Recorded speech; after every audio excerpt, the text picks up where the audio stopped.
ಸ್ನೇಹಿತರೆ, ಮನುಷ್ಯನಿಗೆ ಪ್ರತಿದಿನ ಹೊಸ ದಿನ. ರಾತ್ರಿ ಮಲಗಿ ಬೆಳಿಗ್ಗೆ ಎದ್ದಾಗ ಅವನಿಗೆ ಹೊಸ ಜಗತ್ತು ಕಾಣಿಸುತ್ತೆ ಅಂದರೆ ಅದೇ ಮನೆ, ಅದೇ ಹೆಂಡತಿ, ಅದೇ ಮಕ್ಕಳು. ಖಂಡಿತವಾಗ್ಲೂ ಇದೆಲ್ಲವೂ ಅದೇ ಇರುತ್ತೆ. ಆದರೆ ನಿಮ್ಮ ಆಲೋಚನೆಗಳು ಈಗ ನನಗೆ ಮರುಹುಟ್ಟು. ಒಂದು ಸಲ ನಿದ್ದೆ ಮಾಡಿ ನಾವಿದ್ರೆ ನನಗೆ ಮರುಹುಟ್ಟು. ಪ್ರತಿದಿನ ಪ್ರತಿ ಗಂಟೆ ಹೊಸ ಹೊಸ ಗಂಟೆಗಳು, ಪ್ರತಿ ನಿಮಿಷ ಹೊಸ ನಿಮಿಷಗಳು, ಪ್ರತಿ ಕ್ಷಣಗಳು ಹೊಸದಾಗಿ ಉದ್ಭವ ಆಗುತ್ತೆ. ಆದ್ದರಿಂದ ನಾವು ನೋಡುವಂತಹ ದೃಷ್ಟಿಕೋನವನ್ನು ನಾವು ಅತ್ಯದ್ಭುತವಾಗಿ ಪರಿವರ್ತನೆ ಮಾಡಬೇಕು. ಆಗ ಅದು ಅದರ ಮಹತ್ವ ಸಿಗುತ್ತೆ.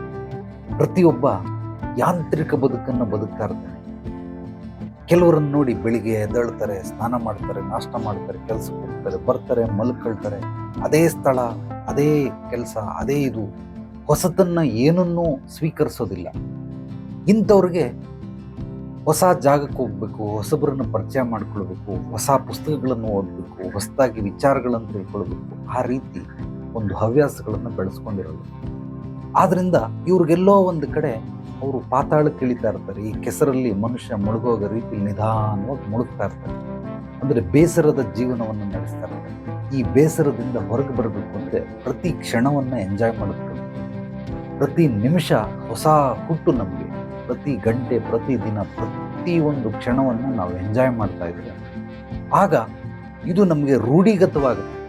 ನಮ್ಮ ಒಳಗಡೆ ಇರುವಂತಹ ಬ್ಲಡ್ ಸೆಲ್ಸ್ಗಳು ಕೂಡ ಮೆಸೇಜ್ ಹೋಗುತ್ತೆ, ಇದು ನನಗೆ ಹೊಸ ದಿನ ಅಂತ. ಅದು ಬಿಟ್ಟು ನೀವು ಯಾಂತ್ರಿಕ ಬದುಕಲ್ಲೇ ಮಾಡ್ತಾ ಇದ್ರೆ ನೀವು ನಿಧಾನವಾಗಿ ಕೆಸರಲ್ಲಿ ಕುಸಿತಾ ಇದ್ದೀರಾ. ಆದರೆ ನಿಮಗೆ ಅರಿವಿಗೆ ಬರೋದಿಲ್ಲ. ಅದು ಒಂದು 5 ವರ್ಷ ಆದ ನಂತರನೋ 10 ವರ್ಷ ಆದ ನಂತರನೋ ನಿಮಗೆ ನಿಧಾನವಾಗಿ ಎಲ್ಲವೂ ಸ್ಪಷ್ಟವಾಗಿ ಗೊತ್ತಾಗುತ್ತೆ. ಅಷ್ಟರಲ್ಲಿ ನೀವು ಮುಳುಗೇ ಹೋಗ್ಬಿಟ್ಟಿರ್ತೀರಿ.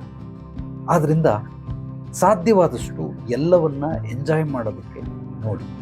ಮನೆಯಲ್ಲಿ ಖುಷಿಯಾಗಿ ವಾತಾವರಣವನ್ನು ಸೃಷ್ಟಿ ಮಾಡಿ.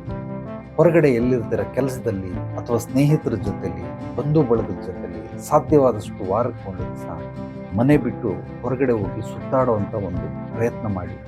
ನಿಜವಾಗ್ಲೂ ಹೊಸ ಹೊಸ ಜನಗಳು, ಹೊಸ ಹೊಸ ಸ್ಥಳಗಳು, ಹೊಸ ಹೊಸ ವಿಚಾರಗಳು ನಿಮಗೆ ಅದ್ಭುತವಾಗಿ ಕೆಲಸಕ್ಕೆ ಬರ್ತವೆ.